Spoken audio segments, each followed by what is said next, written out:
अल्हम्दुलिल्लाह अल्हम्दुलिल्लाहि वहदहु वहदा वस्सलातु वस्सलामु अला मन ला नबिय्य बअदा अम्मा बाद फ़अऊज़ु बिल्लाहि मिनश शैतानिर रजीम बिस्मिल्लाहिर रहमानिर रहीम इन्नस्सलाता तन्हा अनिल फ़हशाइ वल मुनकर सदक़ल्लाहुल अज़ीम व सदक़ रसूलुहुन नबिय्युल करीम क़ाल अल्लाहु तबारक व तआला फ़ी शान हबीबिही मुख़बिरन व आमिरा इन्नल्लाह व मलाइकतहु यसल्लूना अलन नबी या अय्युहल्लज़ीना आमनू सल्लु अलैहि व सल्लिमू तस्लीमा अल्लाहुम्मा सल्लि अला सय्यिदिना मौलाना मुहम्मदिन व अला आलि सय्यिदिना मौलाना मुहम्मद मुबारक वसल्लम वसल्लु अलैहि। मेरे वाजिबुल एहतराम दोस्तों अज़ीज़ों, अल्लाह तबारक व तआला के लारैब कलाम से एक आयत का छोटा सा हिस्सा तिलावत किया, जिसमें अल्लाह तबारक व तआला ने नमाज की ख़ुसूसियात को बयान फरमाया है। फरमाया इन्नस्सलात, बेशक नमाज तन्हा बचाने वाली है।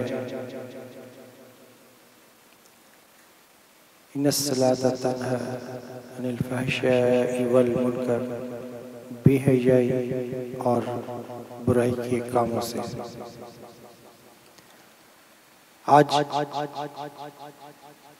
हमें अपने नमाजों का जायज़ा लेना है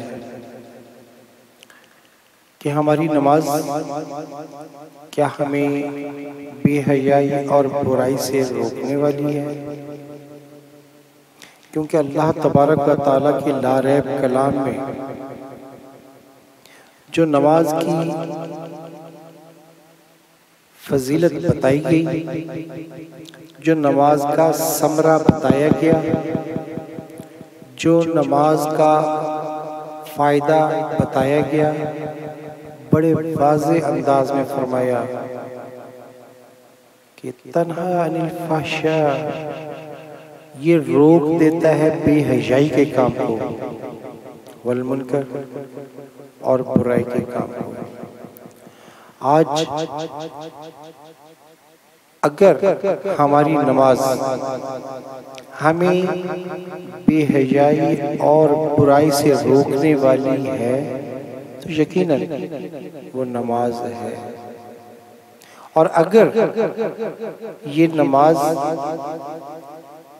ऐसी है कि जिससे न तो हमारे किरदार के अंदर बेहयाई ख़त्म हो और न हमारे मामलात, किरदार और मामलात में बुराई ख़त्म हो, तो फिर समझ लेना चाहिए कि हमने नमाज पढ़ी ही नहीं है। आज हमने नमाज को चंद अरकान का मजमुआ समझ लिया। नमाज बज़ाहिर जो चंद अरकान उसके नज़र आते हैं, क़याम, रुकू, सजदा, कौमा, जलसा और सलाम वगैरह, इसके अंदर पढ़ी जाने वाली तकबीरात, दुआएं और तिलावत कलाम पाक, ये नमाज का ज़ाहिर है। जिस तरह नमाज का ये ज़ाहिर हमें नमाज के आदाब बताता है, इसी तरह एक नमाज का बातिन भी है। हमें उस बातिन तक पहुंचना है। नमाज का बातिन, ये ज़ाहिरी अरकान पूरे करने के बाद तो हम सिर्फ नमाज की जो ज़ाहिरी शक्ल सूरत है उसको बनाने के काबिल हुए हैं। लेकिन नमाज, इसका जो बातिन है, इससे जो मुराद है वो क्या है? वो कैफियत है, मुख्तलिफ कैफियत।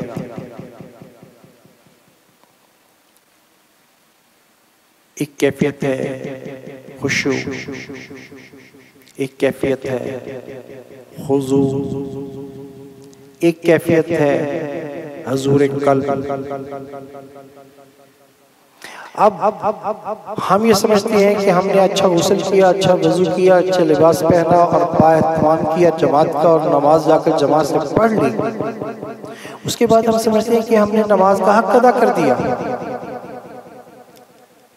मेरे दोस्त, फिर वो वईद किसके लिए थी कि नबी पाक सल्लल्लाहु अलैहि वसल्लम ने फरमाया कि कुछ नमाजी ऐसे हैं कि वो नमाज पढ़ते हैं, मस्जिद में जाते हैं, लेकिन जैसे ही मस्जिद से बाहर निकलते हैं तो नमाज एक कपड़े में लपेट कर उनके मुंह पर मार दी जाती है और नमाज उसके नमाजी के हक में बद्दुआ करती है कि ऐ शख्स जैसे तुमने मुझे बर्बाद किया, अल्लाह तुझे बर्बाद करे। मेरे दोस्त, फिर वो वईद कहाँ जाएगी?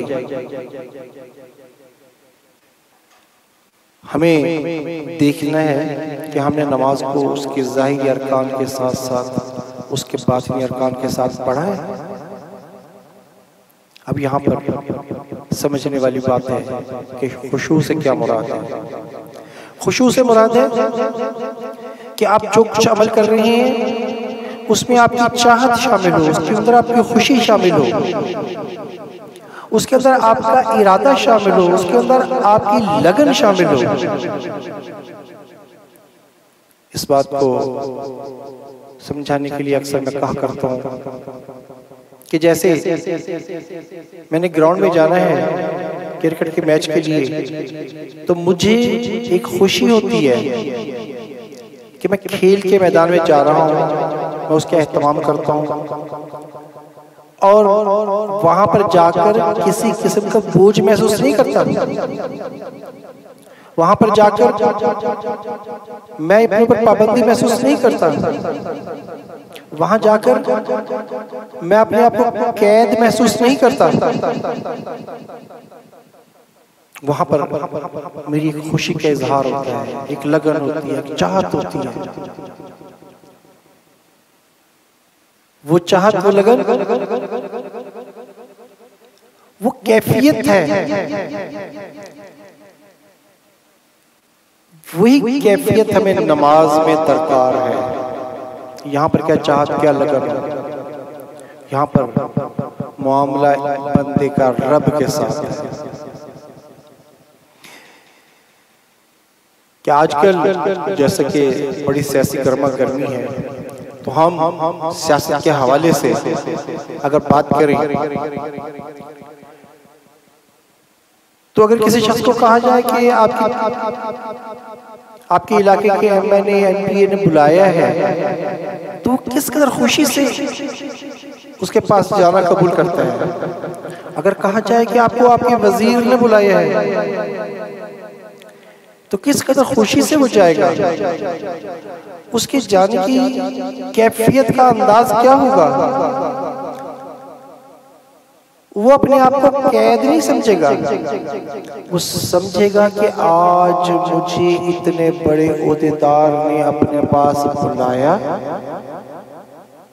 और मुझे खुद से मुलाकात का जो वक्त दिया है, ये मेरे लिए बहुत बड़ा इनाम है। ये खुद को इनाम का मुस्तहक समझते हुए उस कैफियत के साथ वहां पर जाना, ये कैफियत है खुशू की कैफियत। कि हम अल्लाह की बारगाह में जा रहे हैं। अल्लाह की बारगाह ऐसी बारगाह जहाँ पर ना कोई एमएनए, ना एमपीए, ना वजीर, ना सदर, ना शहनशाह, कायनात के तमाम बादशाहतें उस अजीम रब की बादशाहत के सामने हीच, बल्कि अल्लाह तबारक व तआला तो फरमाते हैं कि ये तो मेरे सामने इस दुनिया की हैसियत एक मच्छर के पर के ऊपर लगी हुई मट्टी के बराबर भी नहीं है। मबऊदतुन फमा फौकहा, कि एक मच्छर या उसके पर के ऊपर कोई चीज रखी हुई हो, इसके बराबर भी नहीं। इतनी बड़ी बारगाह के अंदर हम जा रहे हैं तो वो खुशी, वो लगन, इस कैफियत को कहा गया है कि खुशू। तो क्या हम अपनी नमाजों में वो खुशू पाते हैं?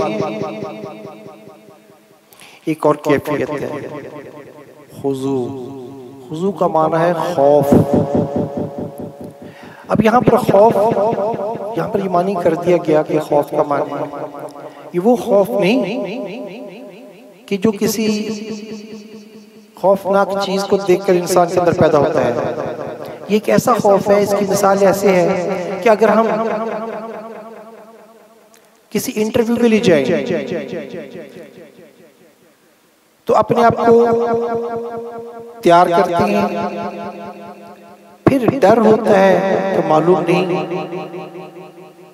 इंटरव्यू लेने वाला हमसे क्या पूछ ले, वो हमसे क्या सवाल कर ले और हमसे कोई गलती ना हो जाए, हम उनके आदाब के खिलाफ की बात ना कर दें, हमसे कोई उसके आदाब के फैक्ट्री के रूल्स एंड रेगुलेशन के खिलाफ बात ना हो जाए, हमारा उस कंपनी के खिलाफ रूल्स एंड रेगुलेशन की ऐसी बात ना आ जाए जो हमारे अफसर को बुरी लग जाए और उससे मेरा इंटरव्यू मुतासिर हो। अब वहां पर डर नहीं होता, खौफ नहीं होता, एक ऐसी टेंशन होती है कि अपने आप को ज़ाहिरी और ज़हनी तौर पर तैयार करके हम जाते हैं। ये कैफियत नमाज के लिए जरूरी है। कुरान पाक में फरमाया क़द अफ़लहल मुमिनून अल्लज़ीना हुम फ़ी सलातिहिम खाशिऊन, तहकीक कामयाब हो गए वो लोग जिन्होंने अपनी नमाज में खुशू पैदा की।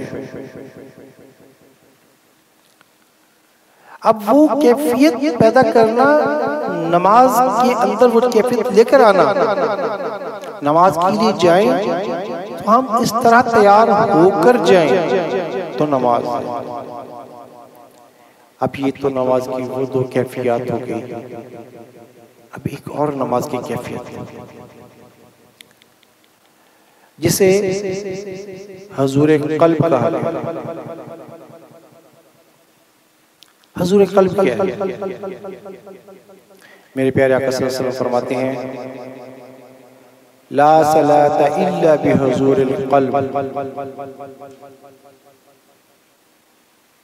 नमाज तो होती ही नहीं जब तक के हुजूर कल्ब ना हो। औ कमा क़ाल रसूलुल्लाह सल्लल्लाहु अलैहि वसल्लम।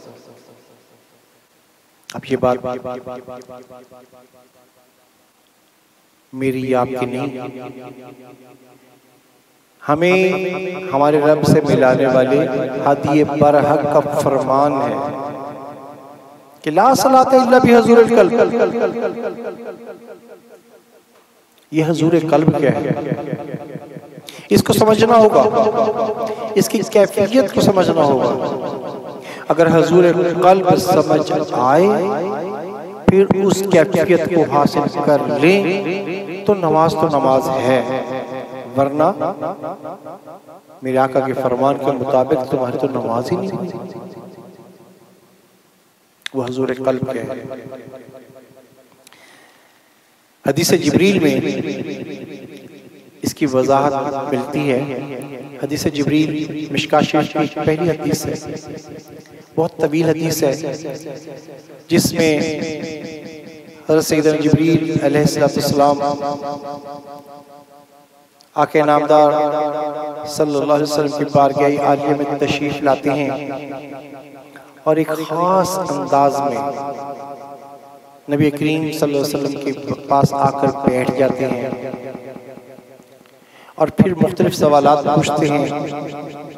आप सल्लल्लाहु अलैहि वसल्लम हर सवाल का जवाब देते हैं और जब आप जवाब दे चुके हैं तो जिब्राइल अलैहिस्सलाम फरमाते हैं सदकता, क्या आपने सच कहा। ये एक तवील हदीस है, इसके बारे में मैं चाहूंगा कि हर शख्स कम अज कम जिंदगी में एक मरतबा इसे हदीस जिब्रील को जरूर पढ़ ले, सबकन जरूर पढ़ ले। किसी उस्ताद के पास बैठकर इस हदीस को जरूर पढ़ ले कि इसमें क्या बताया गया है। इसमें दीन इस्लाम की वो तमाम छुपी हुई और ज़ाहिरी तमाम चीजों को बयान कर दिया गया कि दीन कहाँ है, कैसे है और कैसे मिल सकता है। ये तमाम सवालों के जवाब इस हदीस जिब्रील में मौजूद हैं। तो मैं अर्ज कर रहा था हुजूर क़ल्ब इला सलात इल्ला बि हुजूर क़ल्ब। इसी हदीस जिब्रील में जिब्राईल अलैहिस्सलाम आके नामदार सल्लल्लाहु अलैहि वसल्लम दरियाफ्त पाते हैं, मल एहसान या रसूलुल्लाह, या रसूलल्लाह एहसान क्या है? तो आपने फरमाया अंत अब्दुल्लाह कअन्नका तराह फ़इल्लम यरा फ़हुव यरा, कि तू अपने रब की इबादत इस तरह कर कि गोया तू उसको देख रहा है, और अगर ये ना हो सके, और मुमकिन भी नहीं, और अगर ये ना हो सके तो कम अज कम तेरी कैफियत ये हो कि अल्लाह तुझे देख रहा है। ये एहसान का कम से कम दर्जा है।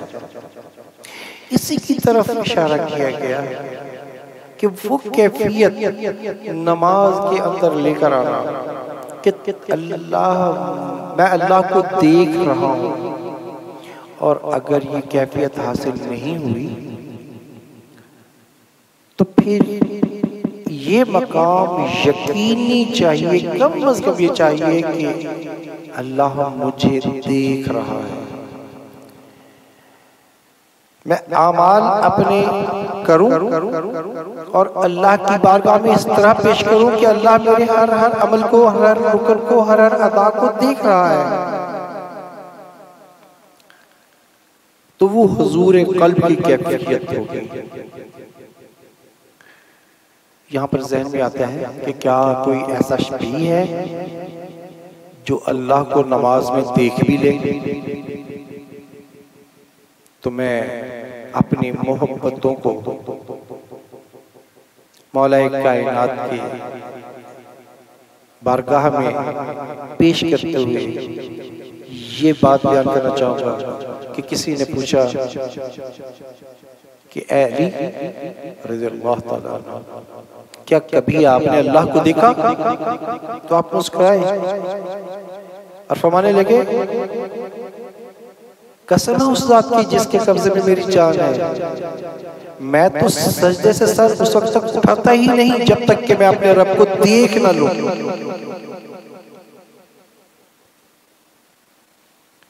नमाज का ये कमाल मौला अली करमल्लाहु वजह को हासिल है, और नमाज के इस कमाल में वो कामिलीन जिन्होंने अपनी जिंदगी का एक एक लम्हा अल्लाह की बारगाह में पेश किया हुआ है, वो तमाम नमाज की इस कैफियत में शामिल हैं। मेरे दोस्त, अगर नहीं देखा था तो मंसूर हुसैन बिन मंसूर हल्लाज अनहक पर क्यों पहुंच गया? उसने नारा कैसे लगा दिया अनहक? वो उस कैफियत पर पहुंच गया था। बल्कि हुसैन बिन मंसूर हल्लाज का जिक्र आया तो यहाँ पर मैं ये कहता चलूं कि हुसैन बिन मंसूर हल्लाज ने तो बात ही खत्म कर दी। उन्होंने तो हमारी नमाजों पर ऐसा सवालिया निशान लगा दिया कि हम सारी जिंदगी सोचते रहे कि हमारी नमाजें कैसी हैं। देखा नहीं और सजदा कर लिया, उसने कुफ्र किया। और जिसने देखा और सजदा ना किया उसने भी कुफ्र किया।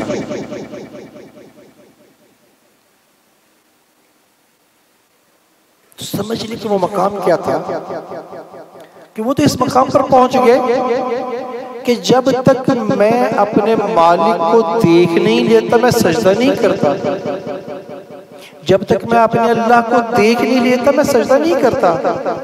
यहां पहुंचने के बाद उन्होंने तो ये ऐलान कर दिया कि जिसने बगैर देखे सजदा किया है उसने कुफर किया। ये इतना बड़ा सवालिया निशान हमारी नमाजों पर हुसैन बिन मंसूर हल्लाज छोड़ गए। और ये सवाल खुद नहीं छोड़ गए, इस आयत की, इस हदीस मुबारक की शरह बनाकर छोड़ के गए हैं कि ला सलात इल्ला बिहुजूरिल कल्ब, हुजूर कल्ब हो तो ही नमाज होगी। अब हुजूर कल्ब कहाँ पर है? जब अल्लाह की बारगाह में हाजिर हो गया तो हुजूर कल्ब मिलेगा, और अल्लाह की बारगाह में हाजिर ही नहीं तो हुजूर कल्ब क्या, हुजूर कल्ब की कैफियत क्या, हुजूर कल्ब के समरात क्या, तो नमाज कहाँ रह गई? ये वो मकाम था। तो मेरे दोस्त, अब ये कैफियत खुशू, हुजू और हुजूर कल्ब, ये तीन ऐसी खसूसियात जो नमाज का बातिन है, और जब इनके साथ नमाज पढ़ी जाएगी तो फिर वो नमाज बेहयाई से भी रोकेगी, फिर वो नमाज बुराई से भी रोकेगी। आज हम देखते हैं कि बड़े बड़े ताजिर अलहाज भी हैं, नमाजी भी हैं, नमाज के वक्त पहली सफ में नजर आते हैं, और कारोबार के वक्त कम तोलना भी उनका शियार है। नमाज के वक्त वो तकबीर ऊला का एहतमाम करते हुए भी नजर आते हैं, और अपने कारोबार में झूठ, धोखा, मिलावट, फरेब सब शामिल किए बैठे हैं। नमाज का एहतमाम इस तरह करने वाले हैं कि नमाज अगर फौत हो जाए तो वो खुद को ईज़ा देने लगते हैं, लेकिन इसके साथ साथ सूद का कारोबार भी नहीं छोड़ते। तो फिर कैसे मुमकिन है कि नमाज भी हो और बुराई भी हो? कैसे मुमकिन है कि नमाज भी हो और बेहयाई भी हो?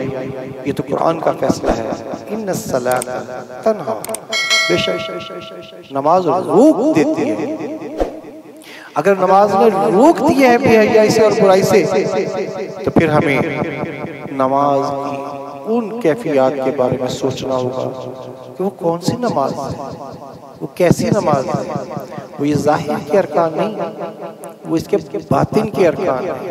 वो जाहिर के साथ बातिन जब तक इसका नहीं मिलेगा, इसका मतलब हर किसी ये नहीं कि हम नमाज के जाहिर को छोड़ दें।